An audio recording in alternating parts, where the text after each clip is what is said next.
BEM Universitas Mula Warman mengkritik Wakil Presiden Ma'ruf Amin sebagai patung istana. Atas kritikan itu, Presiden BEM Unmul diperiksa polisi.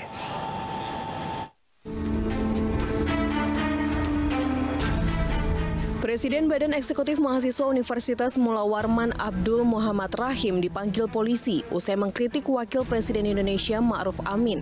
Kritik itu disampaikan dalam unggahan di media sosial BEM Unmul yang tertulis, "Kaltim berduka, patung Istana Merdeka datang ke Samarinda" yang disandingkan dengan foto Ma'ruf Amin. Abdul Rahim diperiksa atas dugaan pencemaran nama baik. Sebelumnya, kritik atas Ma'ruf Amin juga pernah dilontarkan oleh BEM Universitas Negeri Semarang. BEM UNES mengunggah poster Wakil Presiden Indonesia Ma'ruf Amin sebagai King of Silent. BEM mengkritik Ma'ruf yang hanya diam saja dalam penanganan pandemi COVID-19. Menanggapi hal tersebut, juru bicara Wakil Presiden Ma'ruf Amin, Mas Duki Bedlowi, menyatakan Ma'ruf Amin sudah bekerja cukup baik. Selain itu, sejumlah rapat koordinasi juga telah dilaksanakan di bawah pimpinan Ma'ruf. Lantas, apakah wakil rakyat kini anti kritik?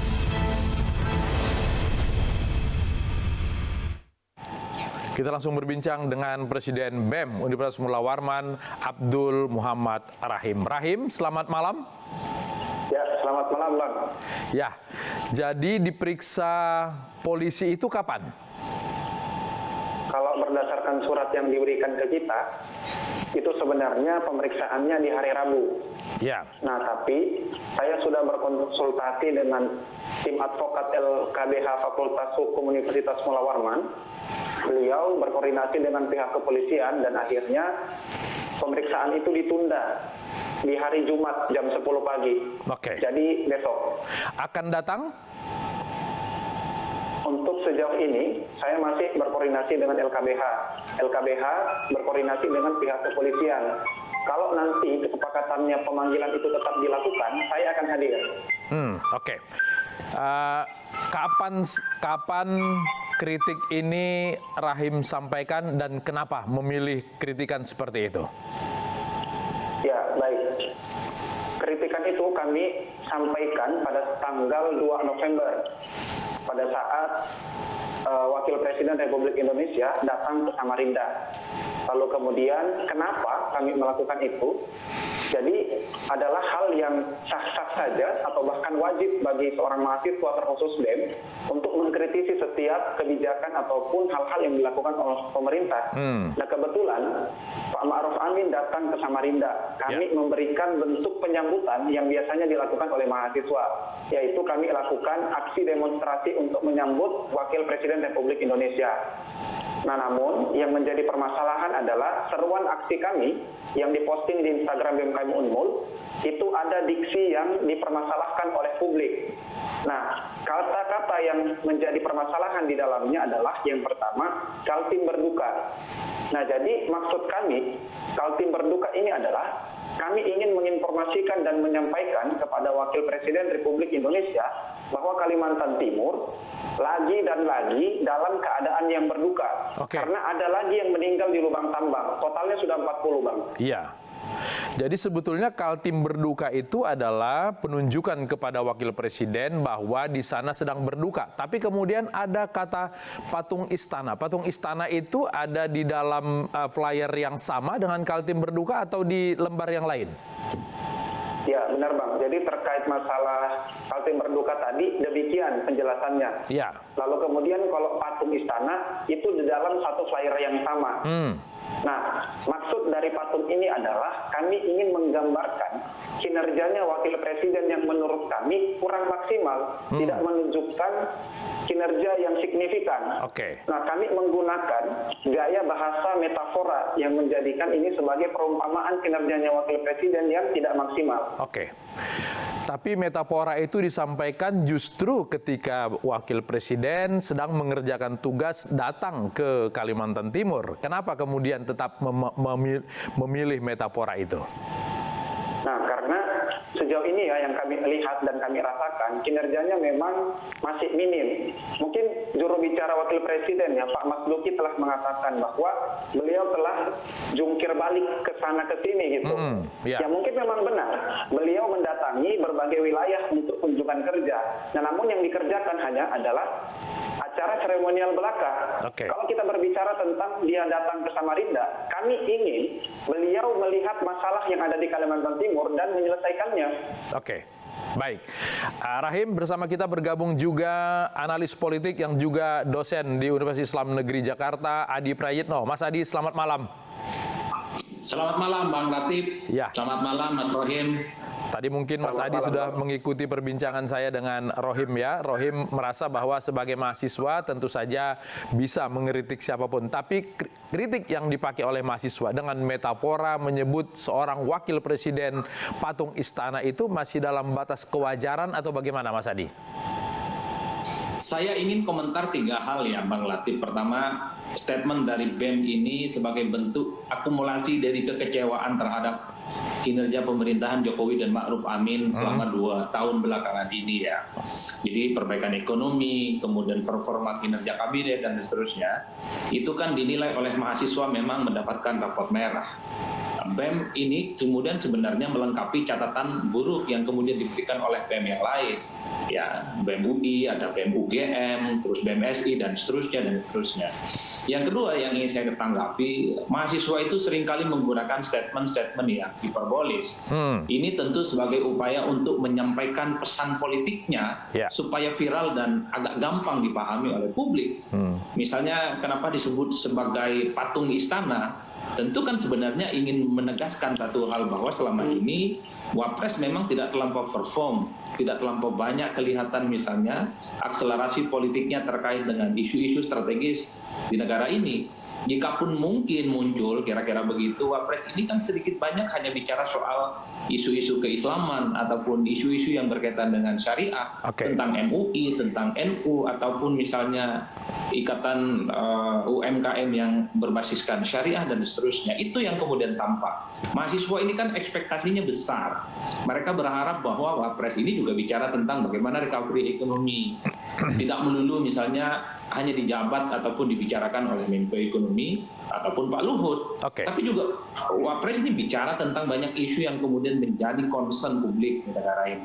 Yang ketiga yang paling penting, mungkin saja mahasiswa itu sekedar ingin menagih posisi Wapres itu sebenarnya seperti apa sih gitu dalam nomenklatur kenegaraan kita. Apa betul misalnya hanya sebatas ban serep, atau jangan-jangan memang Wapres itu tidak bisa memutuskan segala hal yang sifatnya penting di negara ini gitu. Baik. Kan itu yang kita tidak pernah tahu. Tapi kalau melihat korespondensi misalnya Wapres, kalau melihat Yusuf Kala, kok kayaknya bahkan dalam banyak hal dia lebih gesit dari presidennya, dengan tagline yang sering kita dengar, lebih cepat, lebih baik. Artinya secara nomenklatur bisa saja seorang Wapres tidak harus terjebak dengan istilah ban serap itu, Mas Adi? Betul, kalau misalnya Wapres ini hanya sebatas ban serap, pelengkap penderita, atau hanya sebatas ingin membendung politik identitas 2019 yang lalu, kok rasa-rasanya orang seperti Yusuf Kala misalnya, akselerasinya sebagai Wapres 2 kali di zaman SBY dan zaman Jokowi itu kok luar biasa kerja politiknya. Makanya tidak heran kalau istana itu seringkali disebut ada matahari kembar, karena Wapresnya bahkan melampaui kinerja presiden, kan begitu. Baik. Saya ke Mas Rahim lagi. Mas Rahim, tapi sebagai mahasiswa tentu saja ada pemilihan diksi yang seharusnya bisa lebih sopan walaupun dalam konteks mengkritik. Apa sebelum ini sudah ada King of Silence dan segala macam ditujukan kepada Bapak Wapres dan kemudian selalu mendapat kritik dari banyak orang. Kenapa tetap memilih istilah patung istana ini? Ya, jadi terkait diksi dan kalimat yang kami gunakan pun sebenarnya kami telah berdiskusi dengan para ahli yang ada di Universitas Mula Warman. Jadi dosen dari Fakultas Ilmu Budaya pun mengatakan bahwa diksi yang kami gunakan ini adalah gaya metafora, gaya bahasa tingkat tinggi yang memang menunjukkan intelektualitasnya seorang mahasiswa yang memang berpendidikan, beretika, dan beradab. Kenapa kami menggunakan patung? Kalau gerakan mahasiswa hari ini hanya aksi biasa di lapangan, kita itu direpresif sama pihak kepolisian. Kalau kita aksi biasa saja di media sosial, itu pun tidak didengarkan. Makanya kami berupaya untuk menghadirkan diksi-diksi yang mampu untuk menarik perhatian publik, menarik perhatian masyarakat, agar kritikan, saran, masukan yang kami berikan itu didengar oleh para pemangku kebijakan, sehingga mampu untuk menarik perhatian mereka, sehingga benar-benar menyelesaikan permasalahan di Indonesia, khususnya lokasi yang dia datangi pada saat 2 November tersebut. Seperti itu, Bang. Oke. Konsultasi dengan dosen ahli bahasa itu dilakukan sebelum pemanggilan polisi atau sesudah? Itu memang sudah kita coba diskusikan gitu kan, pada saat konsolidasi dengan teman-teman, lalu kemudian berdiskusi juga. Jadi memang disepakati bahwa ini adalah diksi yang digambarkan adalah tepat sebagai gambaran kinerjanya Wakil Presiden Republik Indonesia saat ini. Ya.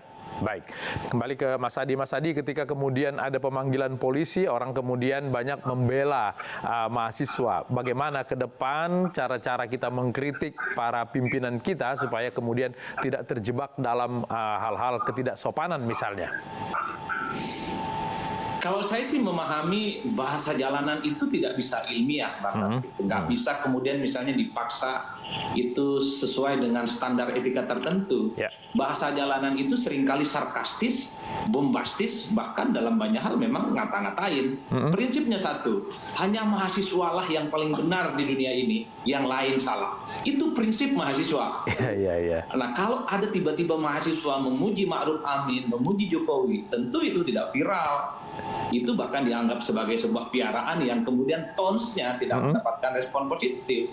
Ini yang saya kira memang harus saya pahami, apa yang disampaikan oleh Presiden BEM Universitas Mula Warman ini sebagai bentuk sebenarnya bagaimana dia mengkanalisasi pesannya dengan kemasan-kemasan dengan agitasi dan propaganda yang sifatnya ekstrim. Beda ceritanya dengan saya sebagai dosen. Mengkritik tentu dalam konteks ilmiah, pakai makalah, bikin paper, pakai teori-teori yang kemudian menjelaskan fenomena Wapres misalnya hanya seperti ban serep. Nah, ini yang harus diletakkan dalam konteks itu. Karenanya menurut saya tidak terlampau masuk akal juga kalau misalnya pemilihan diksi aktivis jalanan ini harus berujung pemanggilan. Karena Presiden pun sudah meminta kepada kepolisian untuk tidak reaktif menanggapi berbagai kritik.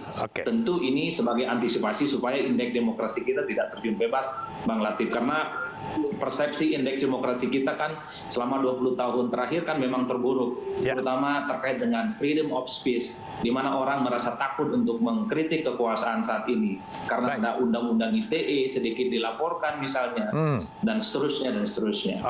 Mas Adi, tadi Mas Adi menyinggung soal Wapres sering juga disebut sebagai ban serep. Ketika istilah itu dikeluarkan, ban serep juga sebetulnya istilah yang tidak terlalu bagus konotasinya. Tapi kemudian orang tidak meributkan itu. Tapi ketika patung istana ini yang kemudian dipakai oleh mahasiswa, baru kemudian ribut. Apakah ini hanya kebijakannya kepolisian lokal di sana atau bagaimana kira-kira? Tentu sifatnya lokal ya, karena kepolisian di tingkat pusat, misalnya Kapolri tidak terlampau risau dengan konteks itu. Saya sih menangkap secara substansi ini mau ban serep, pelengkap penderita, atau sebatas patung istana, kan substansinya sama.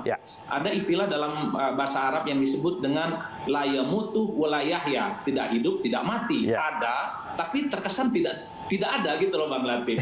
Substansinya di situ.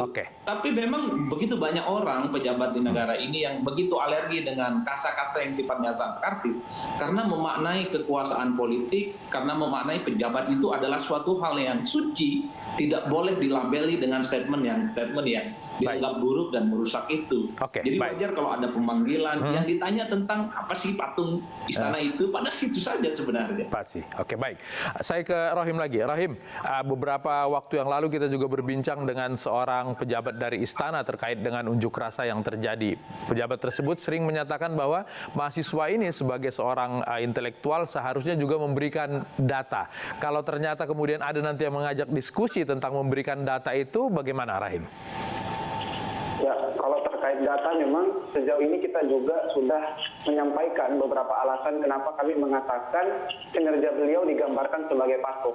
Misalnya kayak survei yang dilakukan oleh Indonesia Political Opinion itu mengatakan bahwa tingkat kepercayaan ataupun kinerjanya dari wakil presiden itu hanya sekitar 36%. Nah, hal itu membuktikan bahwa kinerjanya masih kurang maksimal. Oke. Kalau nanti ke depannya ada yang mengajak berdiskusi tentang masalah ini, kita sangat terbuka dan menerima. Oke, mudah-mudahan ini menjadi kritik yang baik dan obat bagi jalannya pemerintahan di Indonesia. Rohim dan Mas Adi, terima kasih sudah berbagi di Ainus Prime. Selamat malam. Olivia Natania, anak Nia Daniati, jadi tersangka dalam kasus dugaan pemalsuan seleksi CPNS. Ainus Prime kembali saat lagi.